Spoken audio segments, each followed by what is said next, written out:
உலைக்களம் நேயர்களுக்கு வணக்கம். நம்முடைய சேனலை சப்ஸ்கிரைப் பண்ணாதவங்க சப்ஸ்கிரைப் பண்ணி ஆதரவு கொடுங்க.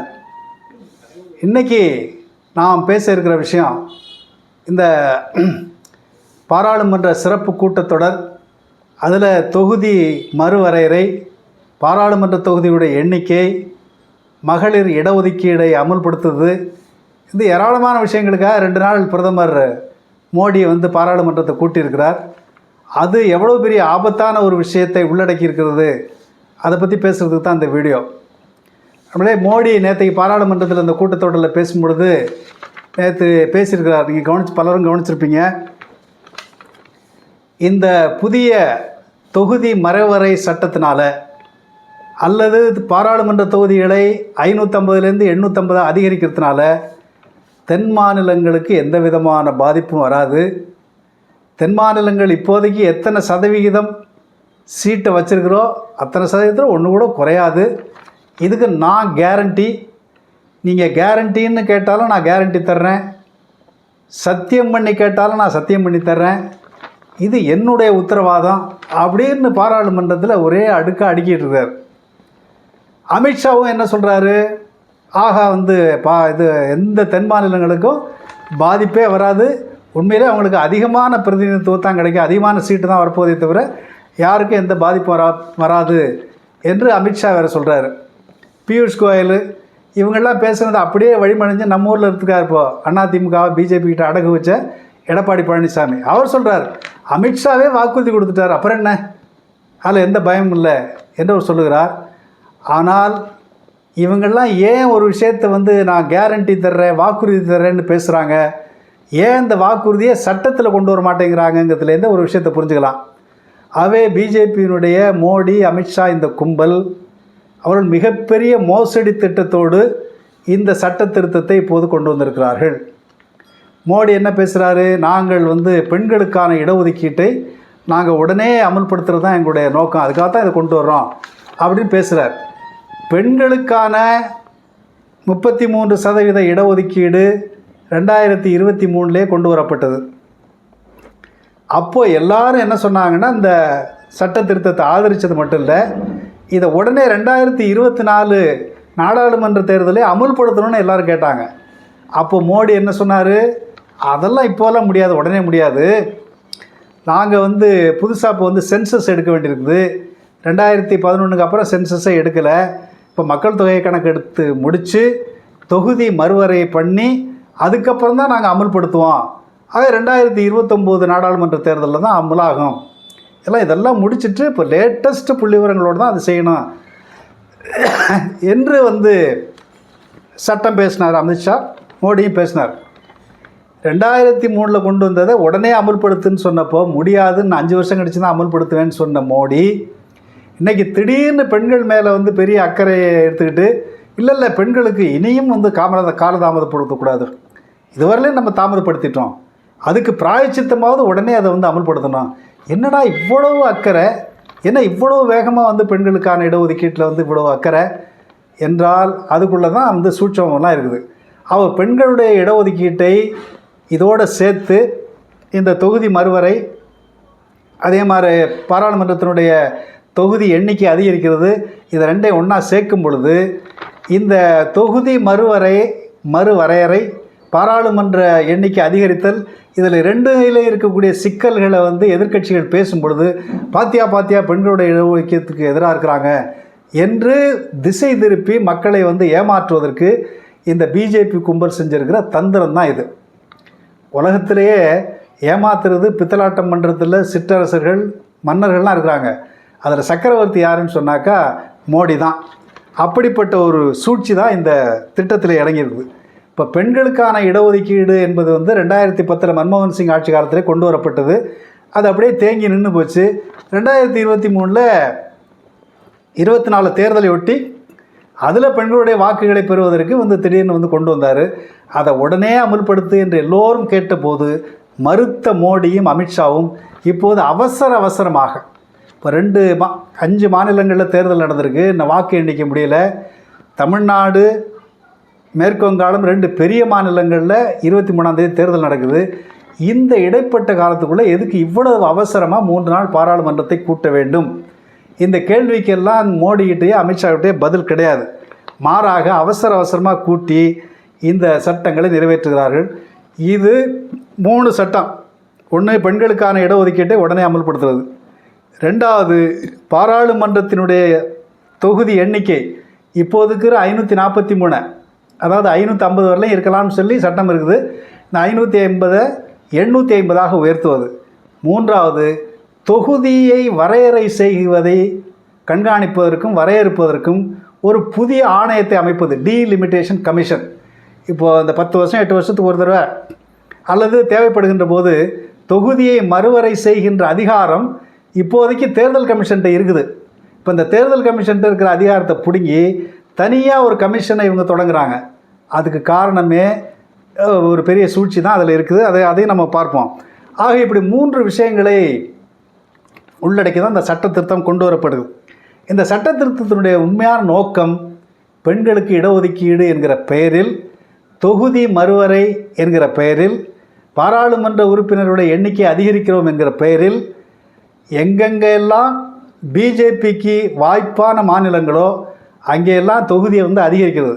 எங்கெல்லாம் பிஜேபியை நுழைவிட மாட்டேன்னு தடுத்துக்கிட்டு இருக்கிறாங்களோ, எங்கெல்லாம் பிஜேபி நுழைய முடியாதோ அந்த மாநிலங்களில் பாராளுமன்ற உறுப்பினருடைய எண்ணிக்கை குறைப்பது.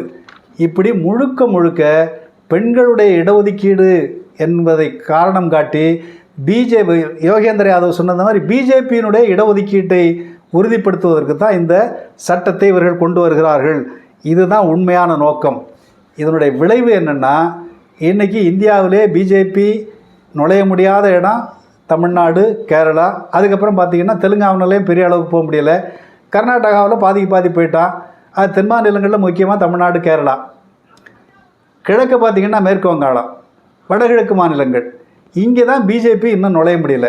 இங்கெல்லாம் நுழைய முடியலைங்கிறதுனால தான் இந்த 2ல் 3 பங்கு மெஜாரிட்டிங்கிறது பிஜேபிக்கு இன்னும் கிடைக்காம இருக்குது. ஆகையினால் ஒரு மிகப்பெரிய அரசியல் சட்டத்தையே திருத்தி, அரசியல் சட்டத்தினுடைய அடிப்படைகளை தகர்த்து, ஒட்டு மொத்தமாக எல்லா அதிகாரத்தையும் தன்னுடைய கையில் எடுத்துக்கொள்கிற மாதிரி பாராளுமன்றத்தை மாற்றி அமைக்கிறத சூழ்ச்சி தான் இந்த சட்ட திருத்தங்கள். அதனால் இந்த 3ஐயும் திருத்துறாங்க. பெண்களுடைய இடஒதுக்கீட்டை உடனே அமல்படுத்தணும்னா ஒன்று தான், அரசியல் சட்டத்தினுடைய 334வது பிரிவு ஏ பிரிவை திருத்திட்டா சரியாக போச்சு. ஒரே ஒரு திருத்தத்தோடு அது முடிஞ்சு போயிடும். ஆனால் இப்போது 7 அரசியல் சட்ட பிரிவுகளை, செக்ஷன் 55, பிரிவு 55, 81, 82, 330, 334, 170, இப்படி ஒரு 6-7 பிரிவை திருத்துறாங்க. இதுக்கு திருத்துறதுனுடைய காரணம் என்னன்னு சொன்னால், ஒரு இந்து ராஷ்டிரத்தை, பிஜேபியினுடைய ஆர்எஸ்எஸ்னுடைய நிரந்தர அதிகாரத்தை நிலைநாட்டுவதற்கு தான் இந்த வேலை செய்கிறார்கள். நண்பர்களே, இதை பொறுத்தவரை உடனடியாக தமிழ்நாடு தான் எதிர்ப்பு தெரிவிச்சு. தமிழ்நாடு எதிர்ப்பு தெரிவிச்சுன்னு சொல்கிறத விட திமுக தான் மிக முக்கிய அளவில் எதிர்ப்பு தெரிவித்தது. அதில் குறிப்பாக முதலமைச்சர் ஸ்டாலின் ரொம்ப கடுமையாக எதிர்ப்பு தெரிவிச்சிருக்கிறாரு. அதன் பிறகு நம்முடைய ஆந்திராவினுடைய முதலமைச்சர், ஆமாம், இந்த அநியாயத்துக்கு எதிரான போராட்டத்துக்கு ஸ்டாலின் தான் தலைமை தாங்கலாம் வேறு சொல்லியிருக்கிறாங்க. அது ஒரு பக்கம் இருக்கட்டும். அந்த வகையில் தமிழ்நாடு உடனடியாக இதுக்கு எதிராக போராடி இருக்கிறதுங்கிறது நமக்கு பெருமைக்குரியது தான். ஆனால் தமிழ்நாட்டில் திமுக எடுத்த முன்முயற்சி அளவுக்கு தமிழ்நாட்டில் வேறு எந்த அரசியல் இயக்கமும் முயற்சி எடுத்தது மாதிரி தெரியல. அதிலும் இப்போ இடதுசாரி இயக்கங்கள் சொல்லப்படுறவங்களோட பெருசாக ஒன்றையும் காணும். அதை அப்புறம் பின்னால் பார்ப்போம். இப்போ மோடி இப்போ இதை கொண்டு வருவதற்கு மோடி சொல்கிற காரணங்களை எல்லாம் நம்ம பார்த்தோம். இதனுடைய உண்மையான நோக்கம் தென் மாநிலங்கள், குறிப்பாக பிஜேபிக்கான மாநிலங்களுடைய எண்ணிக்கை குறைப்பது. இப்போ நேற்று அமித்ஷாவும் சரி, மோடியும் சரி, அமித்ஷா என்ன சொல்லியிருக்காரு, தென் மாநிலங்களுக்கு ஏற்கனவே இருக்கிறத விட கூட தான் வரப்போகுதுன்னு சொல்லி ஒரு பொய்யை பித்தலாட்டத்தை பேசி கொண்டிருக்கிறார்கள். நண்பர்களே, இப்போது 530 நாடாளுமன்ற எண்ணிக்கை, ஒரு 20 யூனியன் பிரதேசங்களுக்கான 20 சீட்டு, மொத்தம் 550 தான் மேக்சிமம் இப்போதைக்கு சட்டப்படி, அரசியல் சட்டப்படி. பாராளுமன்றத்தினுடைய அதிகபட்ச வரம்பு 550 பேர். அதை 850ஆக மாற்றுகிறார்கள். இப்போ 850 மாற்றும் பொழுது இது என்ன, 850 மாற்றுறதுங்கிறது ஒன்று. இந்த 850 ஒவ்வொரு மாநிலத்திற்கும் எப்படி தொகுதி மறுவரை செய்யப்படும், தொகுதியுடைய எண்ணிக்கை எப்படி முடிவெடுக்கப்படும் அப்படின்னா, ஒவ்வொரு மாநிலத்தினுடைய மக்கள் தொகை எவ்வளவு இருக்கோ அந்த மக்கள் தொகைக்கு ஏற்பத்தான் இந்த தொகுதிகளுடைய எண்ணிக்கை என்பது மறுவரை செய்யப்படும். அப்படி மறுவரை செய்யப்படும் பொழுது மிக அதிகமாக பாதிக்கப்பட இருக்கின்ற மாநிலங்கள் தமிழ்நாடு, கேரளா. ஆந்திரா, கர்நாடகாவில் வந்து கொஞ்சம் தான் பாதிப்பாங்க. அதிகமான பாதிப்பு தமிழ்நாட்டுக்கும் கேரளாவுக்கும் தான். அதுக்கப்புறம் பார்த்திங்கன்னா மேற்கு வங்காளத்துக்கு, அப்புறம் வடகிழக்கு மாநிலங்களில் கொஞ்சம். அப்போது இப்போ இருக்கக்கூடிய, அதாவது இப்போ முக்கியமான ஒரு விஷயம் என்னென்னு சொன்னால், இந்தியாவில் இப்போதைக்கு நிலவுகின்ற சட்டத்தின்படி இந்த தொகுதி மறுவரை செய்ய வேண்டும் என்றால் லேட்டஸ்ட்டாக இருக்கக்கூடிய மக்கள் தொகை கணக்கெடுப்பு வைத்து கொண்டு தான் செய்யணும். இப்போது லேட்டஸ்ட்டு கணக்குங்கிறது என்ன? 2011. 2011 இந்தியாவினுடைய மொத்த மக்கள் தொகை 121 கோடி. இன்றைக்கி 2026 இன்னைக்கு வந்து இந்தியாவினுடைய மக்கள் தொகை 147 கோடி. அப்போ கிட்டத்தட்ட 25-26 கோடி பேர் அதிகரிச்சிருக்கிறாங்க. இப்போது மக்கள் தொகை கணக்கெடுப்பு என்பது இப்போ தான் ஆரம்பிச்சிருக்கிறாங்க. 2021 நடத்த வேண்டிய மக்கள் தொகை கணக்கெடுப்பை மோடி அரசாங்கம் தள்ளி போட்டு காரணம் என்னென்னு சொன்னால், இந்த சாதிவாரி கணக்கெடுப்பு எடுக்கணும்னு சொல்லி எல்லாரும் அந்த வலியுறுத்தி கோரிக்கை வைத்த பிறகும் கூட அதை எப்படியா தள்ளி போடுறதுக்காகவே வந்து தள்ளி போட்டாங்க. வேறு சில நோக்கங்களும் அவர்களுக்கு இருந்தன. இப்போ வேறு ஒன்றும் தவிர்க்கவே முடியாமல் 5 வருஷம் கழித்து இப்போ 2026 மக்கள் தொகை கணக்கெடுப்பு இப்போ தொடங்கியிருக்குது. இந்த மக்கள் தொகை கணக்கெடுப்பு தொடங்கி முடித்து அதையெல்லாம் அந்த விவரங்களையெல்லாம் சேர்த்து இறுதியான மக்கள் தொகையை அறிவிப்பது என்பது 2027 தான் நடக்கும். ஆகையினால்தான் ஏற்கனவே பெண்களுடைய இடஒதுக்கீட்டை கொண்டு வந்தபோது இந்த புதிய மக்கள் தொகை கணக்கெடுப்பெல்லாம் நடத்தி அதிலிருந்து வெளிவருகின்ற எண்ணிக்கையின் அடிப்படையில் நாங்கள் பின்னால் நடத்துவோம். அதனால் 2031 தான் பெண்களுக்கான இடஒதுக்கீடு வந்து அமுல்படுத்தப்படும் என்று சொன்ன மோடி இப்போ மக்கள் தொகை கணக்கெடுப்பு ஆரம்பிச்சிருக்கிற நிலையில், அது இன்னும் முற்று பெறாத நிலையில் நாங்கள் தொகுதி மறுவரை செய்வோம், தொகுதியுடைய எண்ணிக்கையை 50% உயர்த்துவோம். எப்படா உயர்த்துவ? எந்த மக்கள் தொகையை வச்சுக்கிட்டு உயர்த்துவ? இன்றைக்கி இருக்கக்கூடிய லேட்டஸ்ட்டு சென்சஸ் என்ன? 2011 தான். அப்போ 2011 மக்கள் தொகை கணக்கெடுப்பை வைத்துக்கொண்டு இவர்களுக்கு வசதியாக இருக்கக்கூடிய மாநிலங்களுக்கு அதிகப்படுத்தி இவர்களுக்கு எதிர்ப்பு தெரிவிக்கின்ற மாநிலங்களுக்கு குறைப்பதற்கு செய்யப்பட்டிருக்கின்ற ஒரு சூழ்ச்சி தான் புதிய மக்கள் தொகை கணக்கெடுப்பு முடிவதற்கு முன்னாலேயே 15 வருஷமாகி காலாவதியாகி போன 2011 மக்கள் தொகை கணக்கெடுப்பை கையில் வச்சுக்கிட்டு நான் வந்து தொகுதி மறுவரை செய்ய போகிறேன், தொகுதி எண்ணிக்கையை உயர்த்த போகிறேன் என்று பேசுவது இப்படிப்பட்ட ஒரு மிகப்பெரிய அயோக்கியத்தனம் தான் இது நடந்துகிட்டு இருக்குது. அப்போ இதில் பாதிக்கப்பட போகிறது என்பது தமிழ்நாடு தான். அப்போது இந்த நிலையில் தான் நாம் வந்து இதற்கு வந்து இது வந்து என்ன அடிப்படையில் என்னவென்று சொன்னால், இப்போ அமித்ஷா வந்து சொல்கிறார், என்ன சொல்கிறாரு, யாருக்கும் வந்து தமிழ்நாடு ஏற்கனவே எத்தனை சதவீதம் வந்து சீட்டு இருந்துச்சோ அது அப்படியே வந்து 50% ஏற்றி நாங்கள் கொடுத்துருவோன்றார். 2011 மக்கள் தொகை கணக்கில் இப்போ எடுத்துக்கொண்டால் தமிழ்நாட்டுக்கு 11 சீட்டு குறைய போகுது, கேரளாவுக்கு 8 சீட்டு குறைய போகுது, அதே போல் மேற்கு வங்காளம் போன்ற மாநிலங்களுக்கு நிறைய குறைய போகுது. இது உறுதி. ஏன்னா இப்போ இவங்க எந்த மக்கள் தொகை அடிப்படையில் பண்ண போகிறாங்கன்னா 2011 மக்கள் தொகை அடிப்படை என்பது இதைத்தான் கொண்டு வரும். நாம் இப்போது பாராளுமன்றத்தில் 543 சீட்டில் நமக்கு 39 சீட் இருக்குது. அதனுடைய பர்சன்டேஜ்னு எடுத்துக்கிட்டிங்கன்னா 7.18. ஆனால் இப்போ மோடி என்ன சொல்கிறாரு, அமித்ஷா என்ன சொல்கிறாரு, நாங்கள் 50% உயர்த்துவோம்ன்றார். 50% இல்லை, 65% உயர்த்த போகிறாங்க. ஏன்னா 550 850 ஆகுது. 550 850ன்னு சொன்னால் 65% அதிகரிக்க போகுதுன்னு அர்த்தம். அப்போ இந்த புதிய எண்ணிக்கையில் கொண்டு வரும் பொழுது நமக்கு நியாயமாக 61 சீட்டு கிடைக்கணும். ஆனால் 2011 மக்கள் தொகையின் அடிப்படையில் பார்த்தால் 51 சீட்டு தான் நமக்கு கிடைக்கும். கிட்டத்தட்ட 11 சீட்டு நமக்கு வந்து குறைய போகுதுன்னு சொல்லி புள்ளி விவரங்களெல்லாம் அதெல்லாம் ஆராய்ச்சி பண்ணி எல்லாம் சொல்லியிருக்கிறாங்க. கண்டிப்பாக குறைந்தபட்சம் வந்து நமக்கு வந்து 8 சீட்டாவது கண்டிப்பாக குறையும். அப்போது இதை வந்து நாம் வந்து இது குறையிறதுங்கிறது இல்லை. இதனுடைய இன்னொரு பொருள் என்னென்னு சொன்னால், 39 இருக்குது, 31 போகும். ஆனால் நியாயமாக பார்த்தா 61 சீட்டு கிடைக்கணும். அதுக்கு பதிலாக நமக்கு வந்து குறைய போகிறது 31, 50 சீட்டு தான் நமக்கு கிடைக்கும். 61 சீட்டு கிடைக்க வேண்டிய தமிழ்நாட்டிற்கு 50 சீட்டு தான் கிடைக்கும். 11 இடம் நமக்கு இழப்பு ஏற்படும். ஆனால் அதே நேரத்தில் உத்தரப்பிரதேசம், மத்திய பிரதேசம், ராஜஸ்தான், பீகார், டெல்லி, சத்தீஸ்கர், ஹரியானா இந்த மாநிலங்கள் மட்டும் இப்போதைக்கு இருக்கிற 207 சீட்டை 366 சீட்டாக மாறப்போகுது. அதாவது 5% அவர்களுக்கு கூட போகுது. இது அல்லாமல் வந்து கர்நாடகா, ராஜஸ்தான், இது நம்முடைய குஜராத், ஹிமாச்சல் பிரதேஷ், உத்தரகாண்ட், இது போன்ற மாநிலங்களெல்லாம் சேர்த்து எடுத்துக்கிட்டிங்கன்னா, இந்த மாநிலங்களெல்லாம் சேர்த்து எடுத்துக்கொண்டால் பிஜேபிக்கு ஒரு முழுமையான மெஜாரிட்டி வந்துடும். வடகிழக்கு மாநிலங்களையோ அல்லது தென்னிந்தியாவையோ பொருட்படுத்தாமல் மெஜாரிட்டியை, பெரும்பான்மையை வைத்துக்கொண்டு எதை வேண்டுமானாலும் செய்யலாம் என்பதற்காகத்தான் இவர்கள் இந்த வேலையை இப்போது செய்கிறார்கள். இப்போ அதில் வந்து இதுதான் இவங்களுடைய கணக்கு.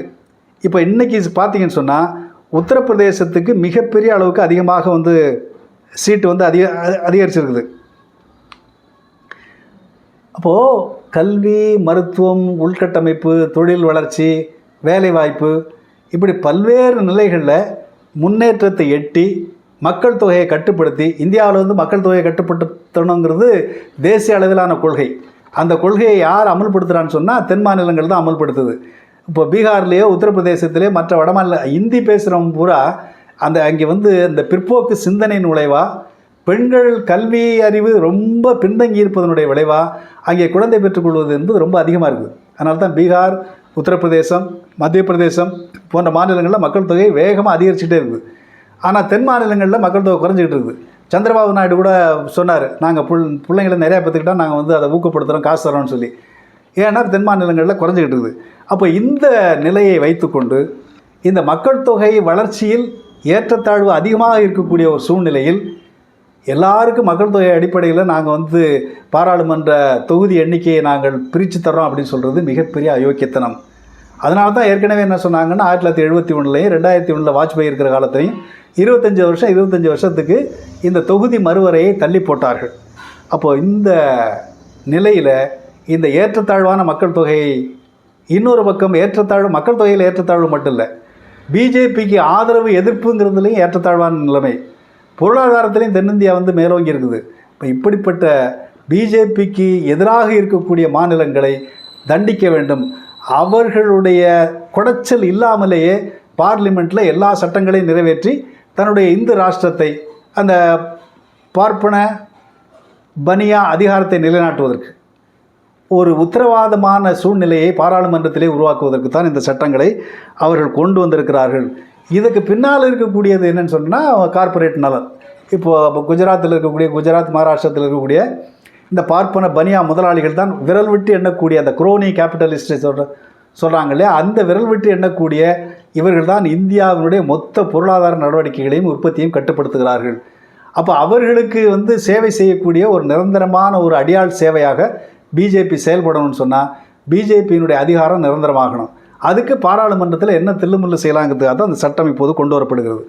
இதுக்கு இன்னொரு வசதி என்ன செய்கிறாங்கன்னு சொன்னால், இப்போ பாராளுமன்றத்தில் வந்து தொகுதி மறுவரை செய்வது, எண்ணிக்கையை உயர்த்துவது என்பதெல்லாம் இப்போ வந்து பாராளுமன்றத்தினுடைய, அதாவது அரசியல் சட்டத்தினுடைய அதிகாரமாக இருக்குது.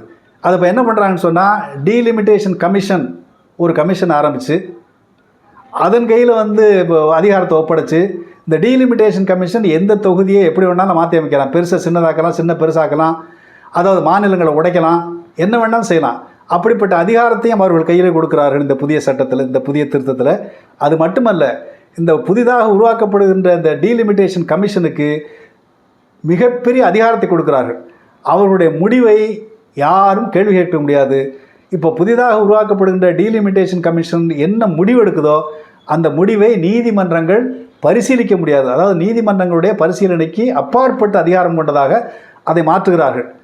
ஏன்னா இப்போ எலெக்ஷன் கமிஷனருக்கு அப்படி ஒரு அதிகாரம் கொடுத்தா பார்த்தீங்களா, எலெக்ஷன் கமிஷன் வந்து என்ன அயோக்கியத்தனம் பண்ணாலும் அதை எதிர்த்து கேஸ் போட முடியாது. அதே மாதிரி டீலிமிட்டேஷன் கமிஷன்.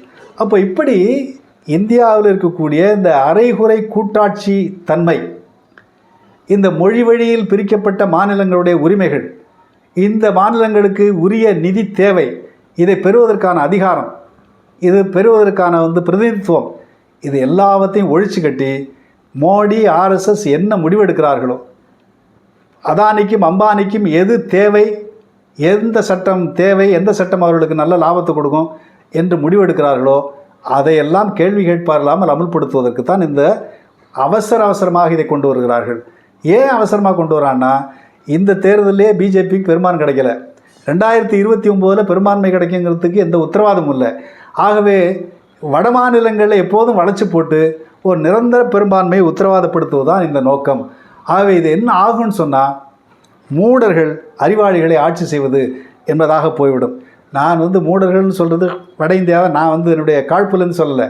அம்பேத்கரே சொல்லியிருக்கிறார், தென்னிந்தியா எப்போதும் முற்போக்கான மாநிலம், வட இந்தியா ஆக பிற்போக்கான மாநிலம், ரெண்டும் ஒன்றா சேரவே முடியாதுன்னு. இப்போ மோடி என்ன சொல்கிறாருன்னு சொன்னால், நீ வேற நான் வேற என்று பிரிப்பதன் மூலம் தேச ஒற்றுமை, ஒரே தேசம், ஒரே தேர்தல், ஒரே வரி, ஒரே விளக்கமறு, ஒரே செருப்பு என்று பேசிய மோடி இப்போ அவரே இந்தியாவை தெற்கு வேற வடக்கு வேறன்னு பிரிக்கிற வேலையை செய்ய ஆரம்பிச்சிருக்கிறார். இப்போ தென் மாநிலங்களுக்கு இழைக்கப்படுகின்ற இந்த அநீதிகளுக்கு எதிராக கண்டிப்பாக நாம் போராடித்தான் தீர வேண்டும். இப்போ இருக்கக்கூடிய அரைகுறை இறையாண்மையை நாம் காப்பாற்றிக் கொள்ள வேண்டும் என்று சொன்னால், நாம் கண்டிப்பாக இந்த மறு வரையறை, இந்த மசோதாவை தோற்கடித்தே தீர வேண்டும். இப்போ எல்லாரும் பார்லிமெண்ட்டில் ஐயா இதை ஒத்தி போடு, இப்போதைக்கு வராதுன்னு சொல்லியிருக்கிறாங்க. ஏற்கனவே பலரும் இப்போ நமக்கு மாநில உரிமைகளுக்கான ஒரு கமிஷன்லாம் போட்டிருக்காங்க, குரியன் நீதிபதி குரியன் தலைமையில். அவர் அதுலேயும் இந்த மாதிரி இந்த இப்போ தொகுதி வரையறை இப்போதைக்கு செய்யக்கூடாது என்ற பரிந்துரைகள் எல்லாம் இருக்கின்றன. ஆகையினால் இந்த தொகுதி மறுவரை என்கிற இந்த சூழ்ச்சி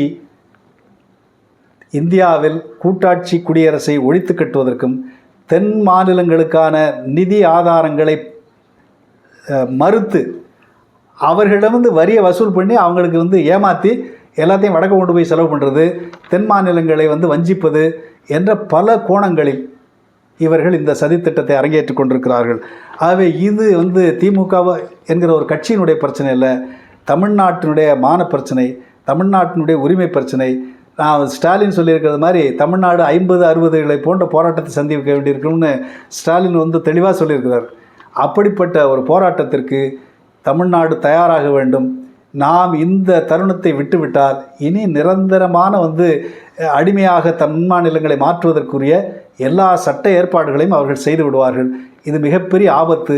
இதற்கு எதிரான நாடு தழுவிய இயக்கம், தென்னிந்தியா தழுவிய இயக்கம், இன்னும் சொல்லப்போனால் இதனால் பாதிக்கப்படுகின்ற எல்லா மாநிலங்களும் இதற்கான இயக்கத்தை முன்னெடுப்பதற்கு நாம் அனைவரும் போராட வேண்டிய நெருக்கடியில் இருக்கிறோம் என்பதே உண்மை.